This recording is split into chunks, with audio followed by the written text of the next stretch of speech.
Hello, welcome back to another episode of Changing Room Thoughts. Y'all, I just needed to be so for real with you guys because I have not missed a week of Changing Room Thoughts since the beginning of the podcast. Like, I've posted later in the week, but I always post at least once a week. And something about last week just got to me.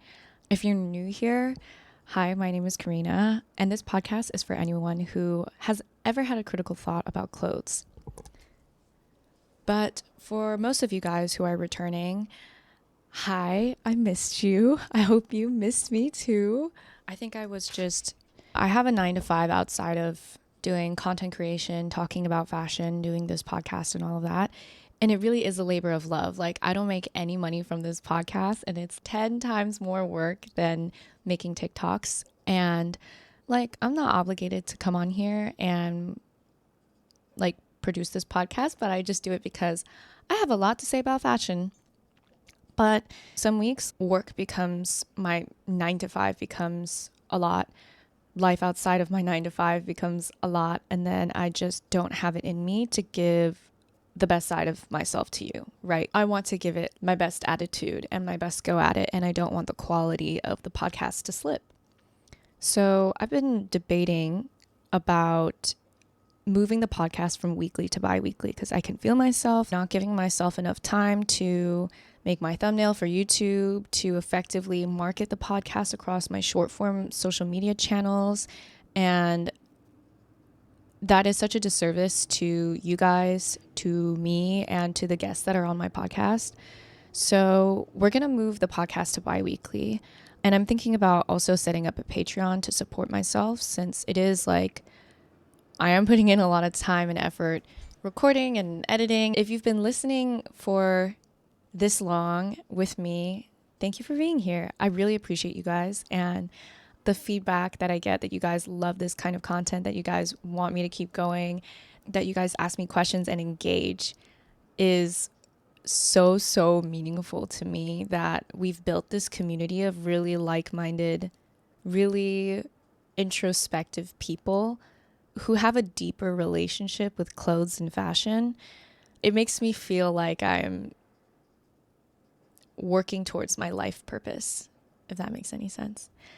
If you want to be part of that community, we have a Discord server. I met a listener who is a fashion editor from Malaysia, which was really cool. If you're interested in engaging in dialogue about anything related to fashion, or you just want to make some online friends, check out the link to the Discord server in the description box, and I'm sure we'll have a good time. So Fashion Week has been going on, and if you're new to paying attention to Fashion Week, generally Fashion Week happens twice a year, and it's less a Fashion Week, more like Fashion Month, because we go from New York, London, Milan, Paris. So it kind of goes on for like a month. It happens once in February and once in September. I've been asked to talk about Fashion Week, and don't worry, I hear you guys. I'm going to come out with an analysis episode soon, but I want to give myself enough time to do my due diligence, do my research, gather images and resources, and present that information to you guys in a way that's more meaningful than just, here are the trends of the season. Something I'm really interested about is like, what is a cultural shift and what is a trend? So to me, a trend, I don't know if this is a formal definition, this is just my personal definition. A trend only lasts like a year or less, whereas a cultural shift can last several years.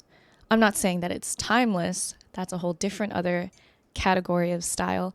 But for example, I think quiet luxury is a cultural shift that has been happening for the last 2 years and is probably going to keep going, whereas mob wife is a trend. So yeah, we'll get into that. I have some hunches about like sheer fabrics. Sheer fabrics have been, I think, all over not just the runways, but are something that have been really happening lately. And I want to dissect, is that a trend or is that a cultural shift? But that'll be for the next episode. And if you want me to touch on a specific show, feel free to tell me about it in the Discord channel. But today, I wanted to talk about something that is a little bit less at the stratosphere of esoteric fashion dialogue that Fashion Week and fashion commentators tend to orbit around. I want to bring it down to the everyday person because I love fashion. I would say that I work in the fashion industry now that I'm making fashion content and getting paid to do some of it. But I have a 9 to 5. I work an office job. I work in tech. And so something that is very relevant and applicable to my everyday is corporate fashion. I feel like I've touched on this before a little bit on my TikTok, which if you don't follow, you should. I'll link it right here. But I think everyone who is interested in the arts, in fashion, in the creative space, but also have a 9 to 5, kind of have this similar feeling of like hiding your personality at work a little bit to come across as more professional, to not draw attention to yourself in a way that you think might hurt you or cause the wrong impression. And so oftentimes I joke with my friends that I feel like I'm Hannah Montana. I'll tell you a little story at an event that I was hosting with my friend Alan at the Metropolitan Museum of Art. Alan does these things called culture nights. You can follow him, newyork.ccc, if you're interested in going to museums, the Philharmonic, the opera, the ballet. Like basically, Alan will curate a cultural experience and then get together a group of people. You can make new friends, engage as a patron of the arts. We went to the Metropolitan Museum of Art and we went to the Women Dressing Women exhibit. And I met a lot of really cool folks. One friend I met, his name is Lorenzo, and he showed up in this crazy like Junya Watanabe, I think it was Junya Watanabe, blazer jacket with like a bunch of hard shell pockets on the outside, which looked decorative, but he actually used all the 5 to 6 pockets on the front of his blazer. It was interesting talking to him because he was like, yeah, it's just kind of crazy because they're just like this, but I'm an accountant and I never have an occasion to wear these beautiful clothes that I like to collect. Relatable. So relatable. And he was saying, yeah, my coworkers, they know Lorenzo, but they don't know Lolo. And I thought that that was really funny. We were talking about it and we were like, yeah, why don't we just start like exposure therapy our coworkers into accepting better fashion? I talked about this a bit on my TikTok, but I wore my Vaquera dress once to work and I felt so uncomfortable. Like just personally, I was like so self-conscious. And then I also wore my Chanchit Low blouse once to work. It has a bunch of like crocheted flowers. These things are it's like button ups. It's very high coverage. None of it is inappropriate. It's just more avant-garde and expressive. But this guy that I never talk to at work, and I always see him, he like sits next to me. He just stared at me for like a minute, like walking past me. And I'm like, you never told me your name. Yeah, but for some context, I work at a bank. So the culture is a little bit more corporate, I would say. And I think there is a lot of fun dressing up for the office. Like I like dressing up for the office because my mom would joke about this with me all the time that she was glad I had switched from software engineering to product management. And now that I work at a bank, because she's like, finally, you can make use of your nice clothes. She knows me so well. But yeah, I use dressing as a way to feel something. But you know what I mean. Putting on a good outfit, I come to work, I feel good. I feel productive. I feel confident. It might be subconscious, but hey, it works. This trying to bring a more authentic side of myself to the office is relatively new to me. By this point, I'm 4 years out of college. Whoa, that's crazy to say. But I feel a lot more self-assured. I feel a lot less insecure. I think when you first come out of college and you join the workforce, you're just a little bit more uptight because you're like, oh, I want people to take me seriously, you know? Or you're the intern, gotta put my best foot forward every day. I need to make the right impression. And I think that that's the right way to go about things. You're kind of new. You want to fit in, make sure that the people around you feel comfortable around you. So I understand that. But then as you progress through your career, what I've realized is no one gives a fuck. And also, if they give a fuck, they're focused on the wrong things. Like they got bigger issues to worry about at work, right? I used to be insecure, especially when I was younger, that other people would think it's a waste of time to dress up for work or wear an expressive outfit to work. And I think this might be a relic of Silicon Valley tech culture that I've inevitably absorbed through osmosis, having grown up there. But the connotation is that if you focus so much on fashion or what you wear, you're not really doing anything important. Don't you have more important things to do? And that's why everyone wears like the same black shirt and jeans combo like every single day. But what I've realized is when I get dressed for work, my first inclination and my authentic inclination, if I didn't have to think about what I was wearing, when I open my closet, my most immediate thought is to grab something that I like to wear. It might be like my dawang shirt, my dawang pants, or like my chanchitlo top. When I shop, I buy things that excite me to wear them, that I think is a good representation of my taste and style. And because we were in the pandemic for the whole time, I was a software engineer, I never thought about buying office wear. So for example, I'd be really excited to wear my chanchitlo top. It's a button up, right? But it has this dramatic detail at the front. It's a very crinkly texture. It's got shrimp sleeves. So it's a bit unconventional. And it might be the first thing I want to wear that day. But what I find myself doing is being like, oh, stop. I pause, wait. Is this something I can actually wear to the office? No, I got to tone it down. I should come up with a different outfit, something that is like a little bit more palatable for my workplace. But then what I realized is that I am spending more time trying to figure out how to hide my personality at work as opposed to just getting dressed and going, you know? Isn't that an even worse waste of time to have to go to your closet and spend time trying to suppress your personality to make other people in your workplace feel more comfortable? Especially since like that top was not revealing. Like I wouldn't wear something like skin bearing. There's nothing like actually inappropriate about it. It's just, I don't know, like, is it too interesting for the office? But yeah, anyways, I realized that priority was wrong. And like, that was so ironic that having to think about how to hide my personality was taking more time and energy away than just dressing the way that I would. Another thing that I realized is that the people that I look up to the most in my workplace are not just the people who have high positions. They're the people who are high up, like doing well in their career, but they're also having fun. Like they're also happy. Like I don't think that I would be happy being a director, but like a square, you know? Yeah.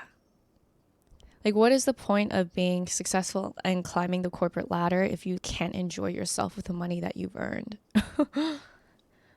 And then another thing I realized from the folks I look up to in my organization is that real G's move in silence. And by that, what I mean is performative corporate conformity is a waste of time and doesn't get you any further. It doesn't make you any more likely to succeed. The people who I really look up to as leaders in the product space are honest and vulnerable about the reality of corporate life and the importance of work-life balance and the importance of life and interests outside of work. Those are the people I want to work with. Think about that. Wouldn't you want to work with people who are multifaceted, who have a life outside of their 9 to 5, who are honest with you? Be so for real that your corporate life is not your like dream. It's not your dream to be here. We're all here because we just need to pay the bills. So why bother with like keeping up with the facade and the conformity? I'm just kind of over it, you know? There is something to be said about if you're new here, you're a new grad, and you want to impress your managers who maybe come from a different generation. Maybe they expect you to dress a certain way. Okay, sure, I get that. But think about it this way, is that I'm 4 years out of college. Very soon, we're all going to become managers. Very soon, we're going to become those people who set the precedent and who new hires and interns are going to try to please and impress and like work with. So despite that desire to want to conform to please bureaucratic and outdated principles of management, like Gen Z is about to become managers. Yeah, think about it that way. Like, we're all about to set the precedent for workplace culture. And what kind of culture do we want to create? Personally, I don't want to create a workplace where people don't feel like they can express themselves, where people feel like a slave to the corporate life when it's really not that important or that big of a deal. That's how I want to show up more authentically to work. Like, it's exhausting being Hannah Montana. It's exhausting, like, pretending that I am not this stylish, fashion loving, cultured person at work. And those are great qualities to have. So, yeah, that was my little rant about the corporate life and fashion. I'm kind of curious about, sorry, lip balm break. By the way, these are actually really good. And they're not paying me to say this. They did gift this to me. But this is my new favorite lippy. Isn't it so cute? It's the YSL Rouge Volupte Candy Glaze in 15. I really like this color too because I'm a big like nude lip girl. The fragrance that they put in them used to make me break out at the corners of my mouth. But these like gloss balms don't do that. So I actually wear this a lot. Anyways, I digress. So yeah, these are my thoughts on corporate fashion, but I'm curious what your guys' workplace culture is like. Do they allow for this kind of self-expression? Do you work in a creative place? Do you feel like you can express yourself or do you have to tone it down? Let me know. If you're on YouTube, leave a comment or join the Discord and let's talk about it because I want to talk about this. I hope that we can build a future where we can all just express ourselves and be ourselves at work. I feel like I have a lot of really exciting topics coming up. I'm interviewing one of my friends who owns a vintage business but used to work in tech. So if you're interested in that career switch from tech to fashion, you might be interested in this episode. And then after that, I have another really exciting episode coming out with my nail tech. And I don't know if you can see my nails, but I'm very interested in the intersection between like nail art and fashion because little known fact, my dream job when I was younger, when I was like 7 or 8, was to be a nail artist. And obviously that didn't happen, but I've always had an appreciation for highly skilled and creative nail techs. Like, what they do is truly amazing. And I'm really excited to talk about her journey, how she built her salons, how she curates such incredible editorial, like the nails you see on Pinterest, girl. Oftentimes people go to nail salons to get nails copied from Pinterest, but this is the kind of place you go to that creates the Pinterest nails to begin with, if that makes any sense. So I highly recommend her spot, and I'm really excited for you guys to get to meet all of these inspiring and fascinating people throughout fashion and the creative space. With that, I'll see you guys next Monday. Bye.